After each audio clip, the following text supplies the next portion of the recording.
সুখবর, বাংলাদেশ পেল জার্মানির বিখ্যাত 3টি এয়ারক্রাফট।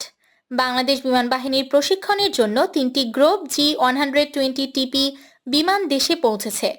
বাংলাদেশ বিমান বাহিনীর প্রাথমিক প্রশিক্ষণের জন্য এরকম 24টি বিমান জার্মানির থেকে ক্রয় করা হয়েছে। আজকে যে 3টি বিমান এসেছে এগুলো সম্ভবত আমাদের ক্রয়কৃত নতুন বিমান নয়। এগুলো দিয়ে আপাতত প্রশিক্ষণ দেওয়া হবে, পরবর্তীতে এগুলো ফেরত যাবে। এই বিমানে মিলিটারি পাইলট ট্রেনিং এর সকল সুবিধা বিদ্যমান।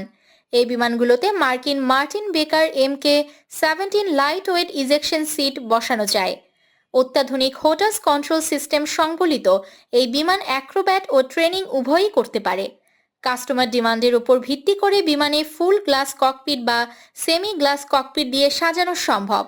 বিমানটির এয়ারফ্রেম কম্পোজিট পলিমার দিয়ে নির্মিত, ফলে বেশ light weight. Fibre glass, reinforced plastic এবং কার্বন ফাইবার কম্পোজিটস দিয়ে নির্মিত এই বিমানের এয়ারফ্রেম লাইফ টাইম 15,000 ঘন্টা, অর্থাৎ অনায়াসে 25 থেকে 30 বছর সার্ভিস দিতে পারবে।